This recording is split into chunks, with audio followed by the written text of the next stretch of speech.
todos. Sejam muito bem-vindos. Sempre uma alegria estar aqui nesta casa e podermos estar falando sobre Cristo. E hoje eu vou falar sobre o Pai Nosso, que é um dos grandes ensinamentos de Jesus para todos nós. Seria a nossa forma de contactarmos, de estarmos ligados a Deus. Eu talvez, fruto de outras existências, eu acho muito bonito a tradição e que nos dias atuais nós já não temos, né?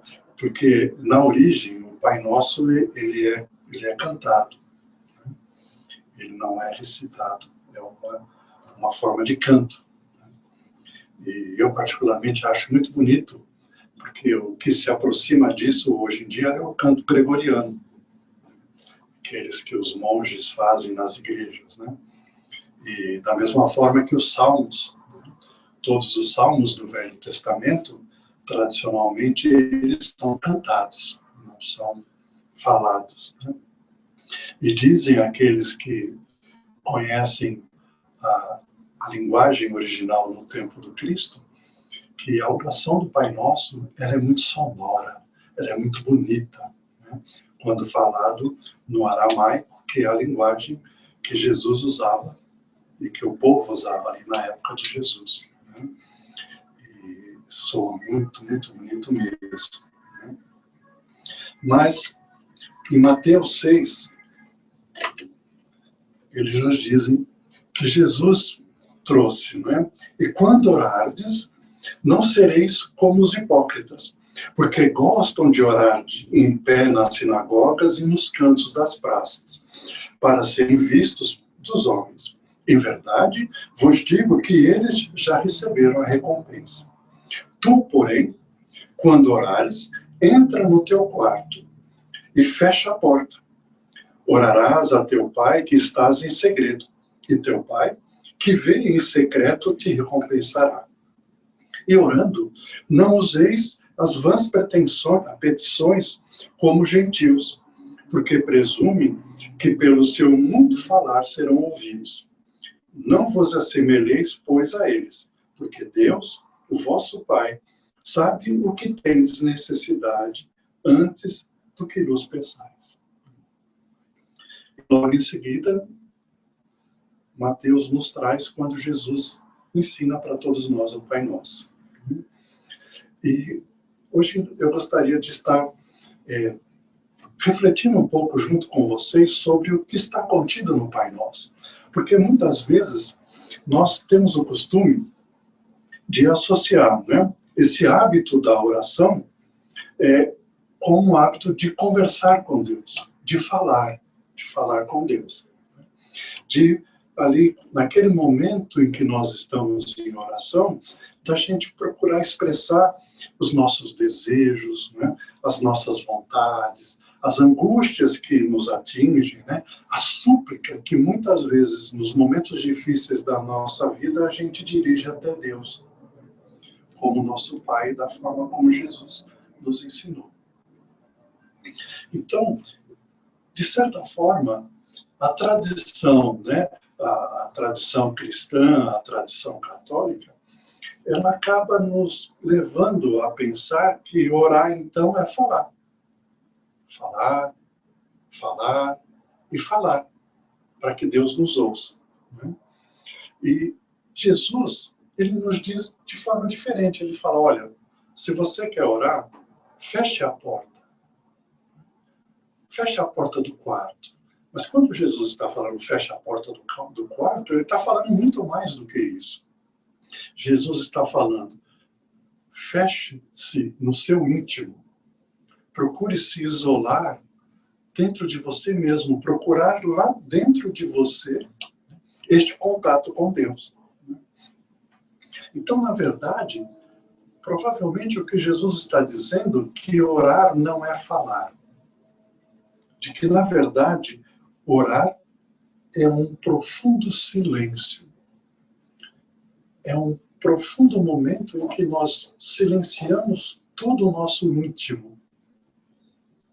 E mais do que palavras, é o sentimento. Talvez o que ele esteja dizendo para nós é que Deus não escuta a nossa oração, mas sim Deus vê a nossa oração. Que no momento em que nós nos fechamos no nosso íntimo, que nós buscamos esse contato mais profundo com Deus, não é sobre palavras. Porque, na verdade, a palavra humana ela é muito pobre. A palavra humana, talvez, ela limite demais este contato com Deus. Então, mais do que falar, é sentir. Mais do que palavras, é a visão que Deus terá de nós naquele momento em que nós nos ligarmos profundamente a Ele. Acho que eu já contei uma vez aqui que a Madre Teresa de Calcutá estava dando uma entrevista, estava com um repórter, né? E o repórter perguntou para ela assim: Madre, quando a senhora ora, quando a senhora reza, né? O que a senhora fala para Deus? E aí a Madre Teresa falou assim: ah, meu filho, eu não falo nada, eu só escuto. Aí o repórter, um bom repórter, né, falou assim: ah, a senhora escuta, e o que Deus fala para a senhora? E ela disse assim: ah, meu filho, Deus não fala nada, Ele só escuta. Então talvez essa é o sentido, a relação mais essencial da oração, do Pai Nosso. É este ato nosso de experimentar Deus, de procurar sentir, além das palavras, de procurar esse contato íntimo com Deus. E talvez para facilitar este contato, Jesus nos deu um roteiro, mas que não é um roteiro que nós precisemos falar, mas é um roteiro que está pleno de significados, que talvez é para nós pensarmos e para nós sentirmos. Porque mais do que as palavras, é o sentimento. Mais do que falar, é Deus nos ver ali naquele momento, no silêncio do nosso quarto, buscando esta ligação com Deus, com o nosso Pai. E aí Jesus começa a nos ensinar, não é? Como é que começa o Pai Nosso mesmo? Pai Nosso que estás no céu. Olha que coisa linda, né? E normalmente se fala muito, né, essa opção que Jesus teve de chamar Deus de Pai. É certo que antes de Jesus, muitos profetas já haviam chamado Deus de Pai. Eu não sei se vocês sabem, mas na religião judaica é proibido pronunciar o nome de Deus. Tanto que se vocês forem olhar, né, o nome de Deus em hebraico é Yahvé. Né? Mas quando eles vão escrever o nome, eles não colocam as vogais, eles só colocam as consoantes. As consoantes. Por quê? Porque assim não se pronuncia, não se fala o nome de Deus. Porque eles dizem que Deus é tão grande, Ele é tão poderoso, que se nós pronunciarmos o nome dele, nós podemos cair ali naquele instante morto, fulminados pelo poder desta palavra. Então eles usam artifícios. Quais são eles? Né?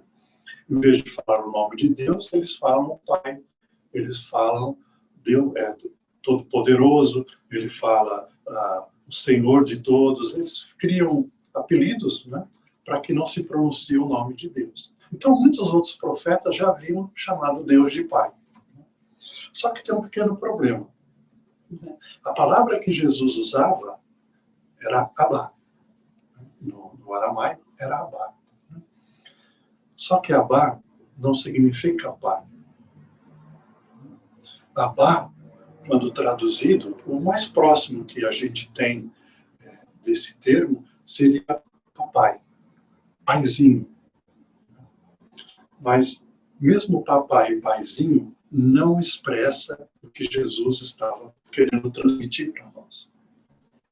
Na verdade, Abá não é uma palavra em si. Abá é o som que uma criança recém-nascida, uma criança muito jovem, muito ali, né? Antes de saber falar, antes de qualquer coisa, é aquele som que esta criancinha, este bebezinho pronuncia quando ele começa a entender, porque a mãe, porque os outros ficam falando para ele, papai, olha o papai, né? E aí quando ele tentar expressar aqui, como é que sai? Normalmente sai assim algo, papai, porque ele não sabe ainda articular a palavra, sabe? Então, Abá é isso que significa.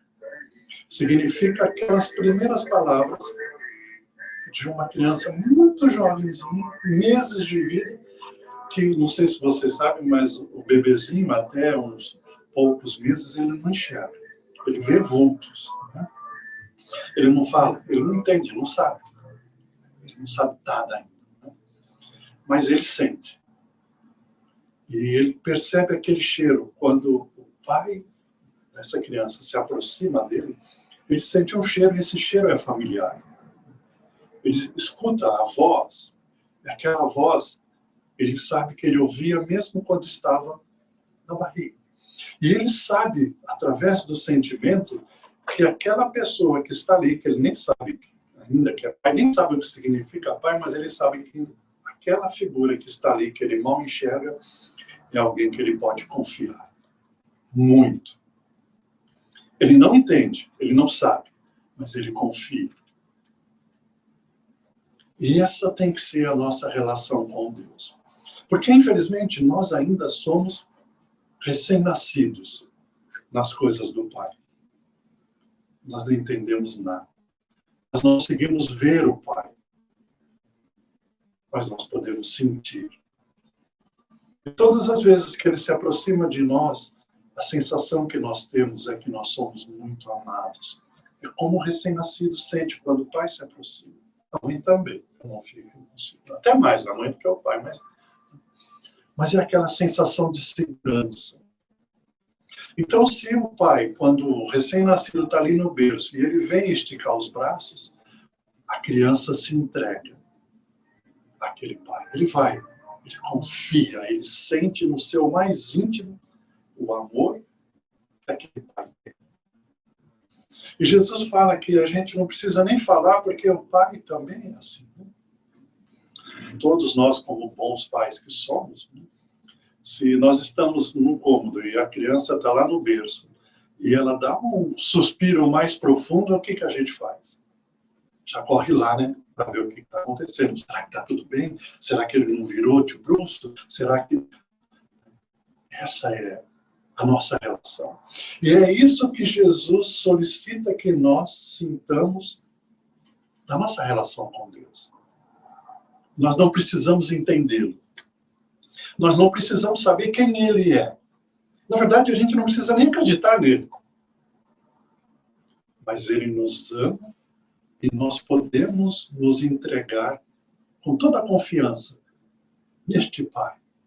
Nós podemos experimentar esta sensação profunda que uma criança recém-nascida sente em relação àquela figura paterna, que ele sabe que está ali, que ele sabe que ele pode contar com ele durante toda a sua existência. Porque mesmo depois da morte, os elos entre pais e filhos não se rompem de forma nenhuma.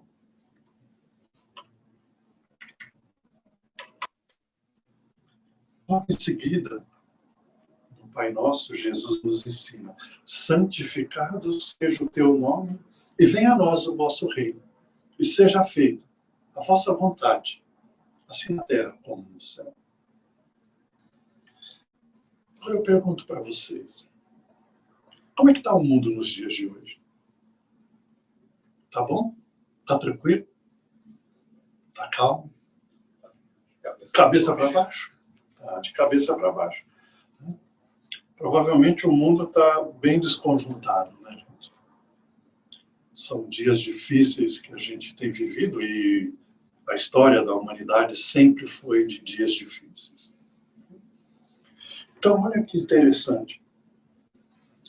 Porque Jesus diz que nós fazemos um pedido, venha a nós o vosso reino. Só que às vezes a gente fala isso, fala, mas a gente não para pensar. O que realmente significa venha a nós o vosso reino? Qual é o reino de Deus? É igual aos dias que nós estamos vivendo aqui hoje? Não. O reino de Deus é de perfeição, é de harmonia, é de paz, é de serenidade, é de felicidade muito grande.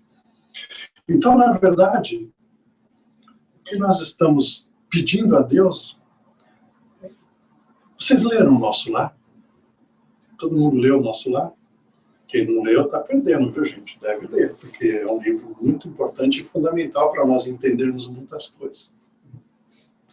Então, para quem, rapidamente, né, para quem não leu e para relembrar aqueles que já leram, né, André Luiz passou 8 anos no umbral, no mais profundo sentimento de tristeza, de sofrimento mesmo, muito profundo, não é isso?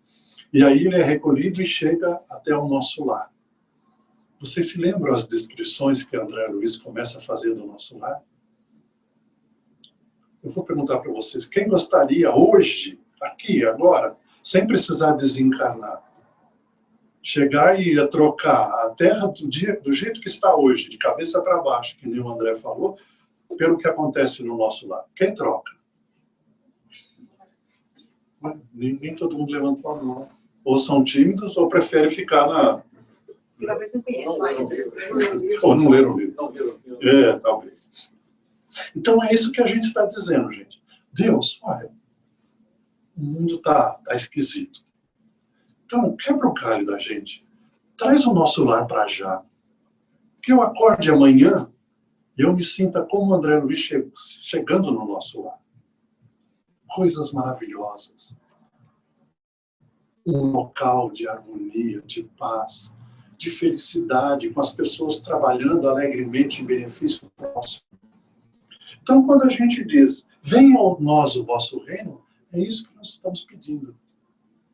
Oh Deus, que amanhã a terra seja já regenerada, que a vida aqui seja maravilhosa e que seja feita a vossa vontade.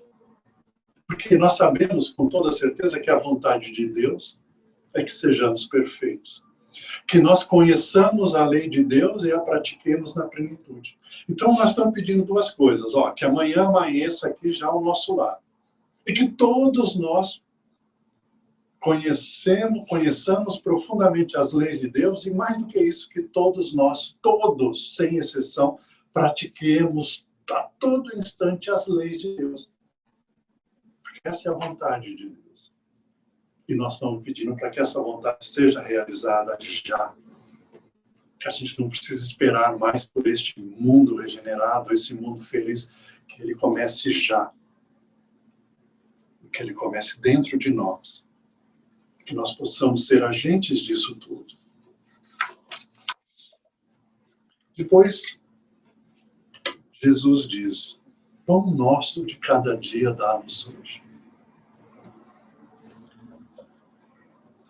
Vocês gostam de pão?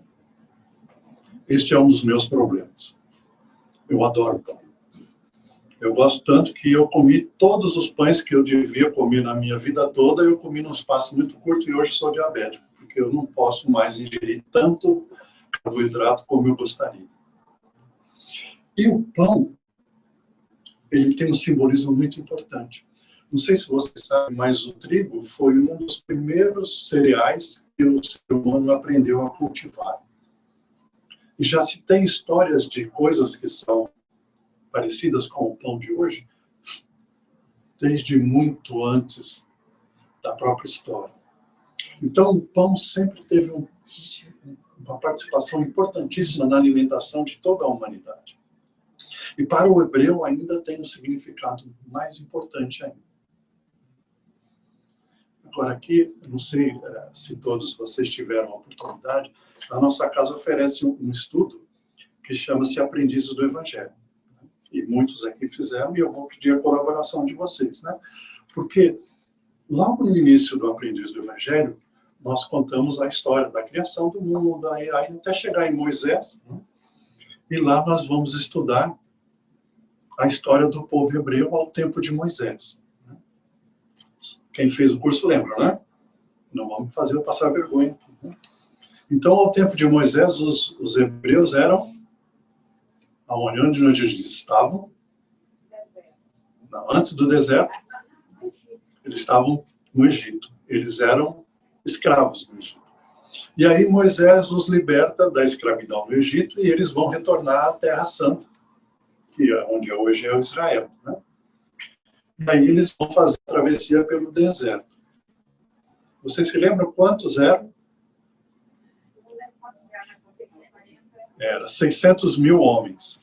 Mais de 600 mil homens. Porque naquela época as mulheres não contavam.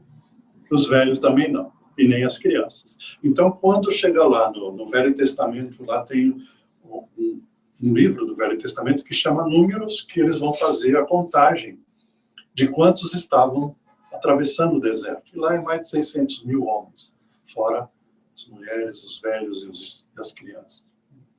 E eles estavam no deserto. E o que tinha no deserto? A cada quilômetro tinha um posto de gasolina, tinha um shopping, aí eles paravam, né, ali tinha McDonald's, né, eles comiam fartamente. Foi uma travessia turística maravilhosa, né? Foi muito tranquilo e tal. Né? Era assim, né, gente? Não era assim. E o povo começou a reclamar de Moisés e falou: "Ô Moisés, nós estávamos lá no Egito, numa boa, éramos escravos, mas lá tinha comida boa todo dia, tinha água, tinha cama, agora nós estamos aqui, não tem nada disso." E o povo começou a se revoltar contra Moisés. E aí o que diz a história? Como é que esse povo começou a ser alimentado? Com o maná. O maná é uma espécie de pão. E de onde vinha o maná? Vinha do céu, vinha de Deus. Então, Jesus está dizendo para nós aqui, o pão nosso de cada dia nos dai hoje. Mas não é um pão qualquer. É o mesmo símbolo que este pão tinha para o judeu que estava no deserto. Imaginem vocês. Vamos pensar aqui que nós todos estávamos lá, talvez nós devíamos até estar mesmo. Vamos fazer um exercício que nós estávamos lá junto com Moisés e eu devia ser um dos primeiros que começou a reclamar. Uma fome danada, cadê? E aí começou o maná. Agora vocês imaginam o efeito psicológico que este pão trouxe para o povo hebreu. Olha, não importa o que vai acontecer amanhã, porque atravessar o deserto é terrível, é uma insegurança, você nunca sabe o que está depois daquela coluna. Será que tem um oásis? Será que tem água? Será que tem alguma coisa? Então o povo devia viver numa angústia muito grande, numa constante insegurança do que vai ser o dia de amanhã. E depois Deus começou a dar o maná. Será que é reconfortante vocês saberem que, olha, por pior que seja o dia de amanhã, Deus vai me dar o pão de cada dia.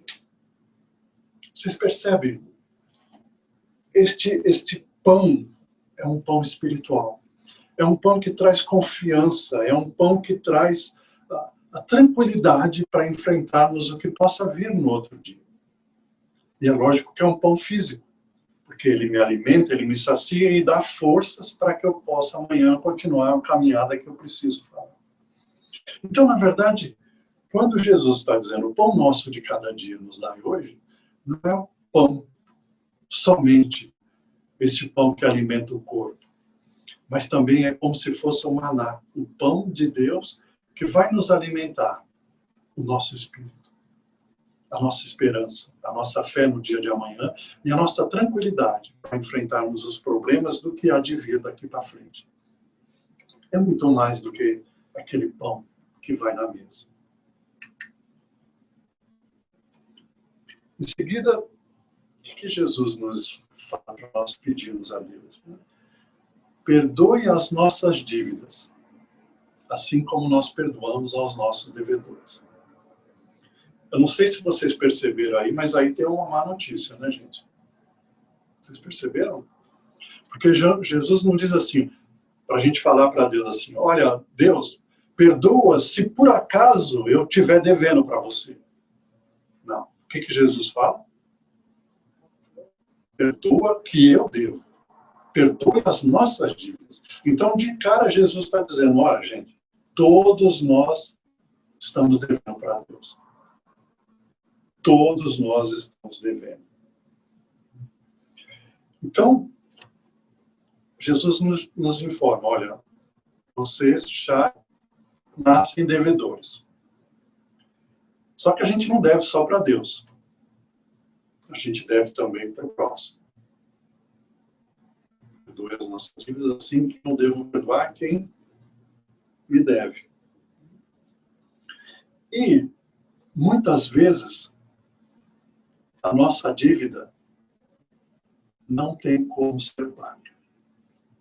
Muitas vezes, aquilo que nós devemos, não dá para pagar. Aí Jesus nos explica que há duas possibilidades. Ou eu exijo, ou para quem eu devo, exige que eu pague de qualquer jeito. E eu digo, olha, devo, não nego, mas não tem como pagar, não. E se ele insiste em cobrar essa dívida, o que vai acontecer? Provavelmente mágoa, ódio, vingança, cinismo, indiferença. Porque se eu devo e não pago, aquela pessoa provavelmente vai me odiar. Essa é a primeira opção. Aí tem uma segunda opção. Qual que é? Perdoar a dívida. E Deus, através do ensinamento de Jesus, é como se ele chegasse para nós e falasse assim, olha, Marcos, tem uma má notícia, você está me devendo. E eu vou falar uma coisa para você. Não é pouco, não. Você está me devendo é muito. E eu vou te dar uma notícia pior ainda. Mesmo você sendo eterno, mesmo você sendo imortal, você nunca vai conseguir pagar essa dívida que você tem comigo mesmo. Mas quer saber de uma coisa? Eu vou ficar no prejuízo. Eu prefiro ficar no prejuízo do que perder você. Então eu te amo, você me deve, mas eu faço a opção por perder. Eu prefiro perder. Eu prefiro o prejuízo do que perder você, porque você é muito importante para mim. Então é isso que significa o perdão. Para sermos perdoados também pelos outros, porque se eu estou dizendo que o Sidney deve para mim, eu também sei que eu devo para ele. Assim como nossas relações são assim. Porque a relação humana é muito complexa. E as expectativas, muitas vezes, são grandes demais e essas expectativas não são atendidas e geram dívidas. E essas dívidas, muitas vezes, são impagáveis. Então, para que nós possamos viver em harmonia e em paz, qual tem que ser sempre a nossa opção? O prejuízo. Perdão. Porque esse é o único prejuízo que existe, que é um prejuízo em que a gente ganha. Ele não é um prejuízo que nos leva à perda. Nos leva a todos a ganhar.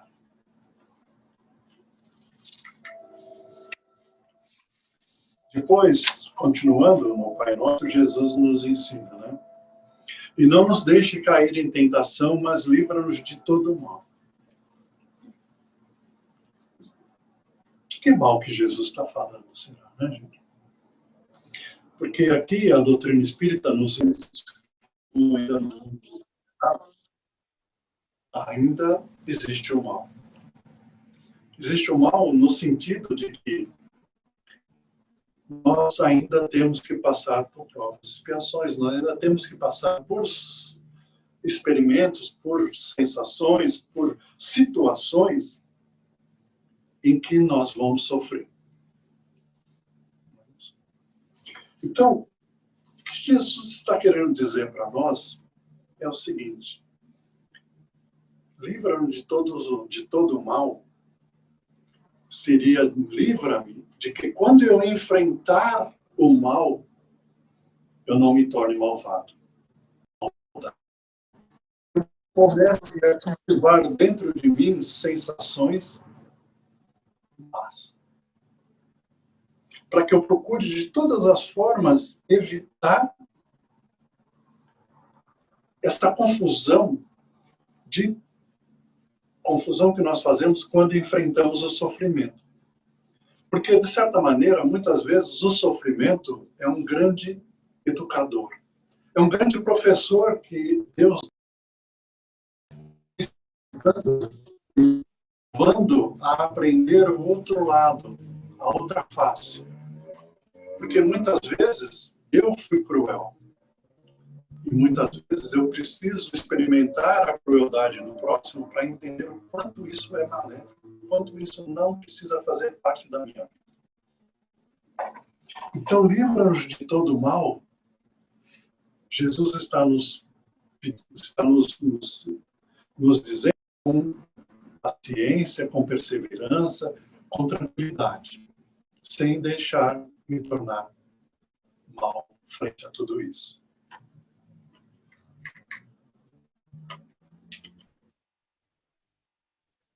Na verdade, obrigado você, fico toda hora me lembrando aqui, está gravando.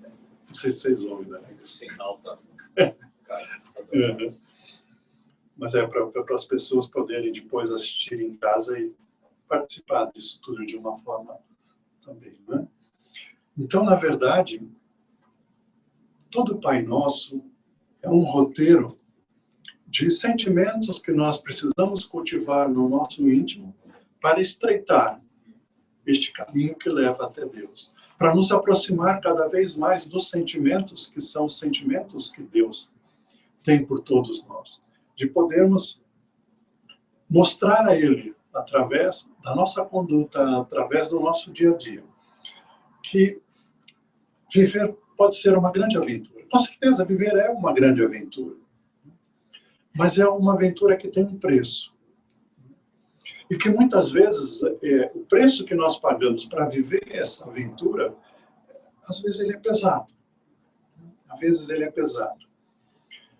E muitas vezes, pela nossa fraqueza, muitas vezes ainda pela infantilidade de espíritos que nós somos frente ao conhecimento das leis de Deus e de tudo que Deus representa em nossa vida, nós temos a tendência de deixar que o mal tome conta do nosso coração, de que a maldade tome conta do nosso coração, que nós cultivemos a indiferença ao sofrimento do próximo, que nós cultivemos o rancor com relação à ação das outras pessoas, quando a gente acha que elas deviam agir diferente em relação a nós, e a todo esse tipo de coisa.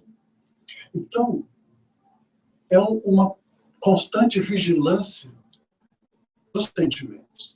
Porque, como eu principiei aqui a nossa fala, a nossa relação com Deus, a nossa oração, ela não está relacionada com o que falamos.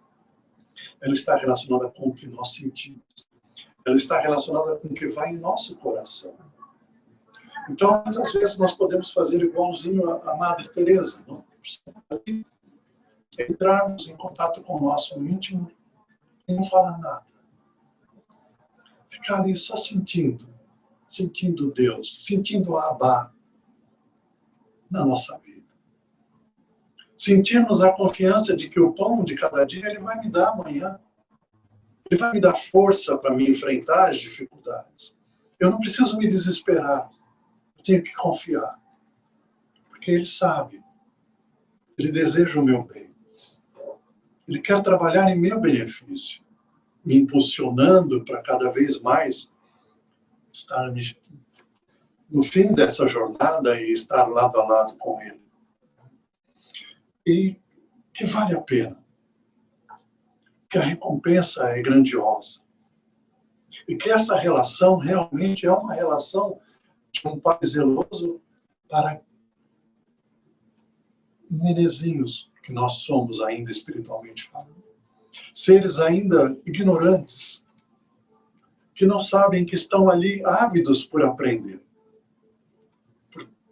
crescer, por agradar o Pai, por procurar seguir os passos dele, por procurar nos moldar ao caráter deste Deus Supremo, este Pai maravilhoso que nos ampara, que está sempre ali ao nosso lado.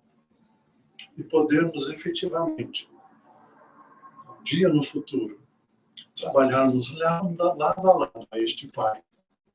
Ali, como muitas vezes nós vemos a figura, né, de um Jesus menino, ali na oficina, junto com José, o seu pai físico, o seu pai material, trabalhando a madeira, criando peças que seriam vendidas. Esse é o sentido de que Jesus trabalhou junto com seu pai José e que Jesus trabalhou junto com o nosso Pai maior, o nosso Abá, e que nós também iremos cumprir este mesmo destino.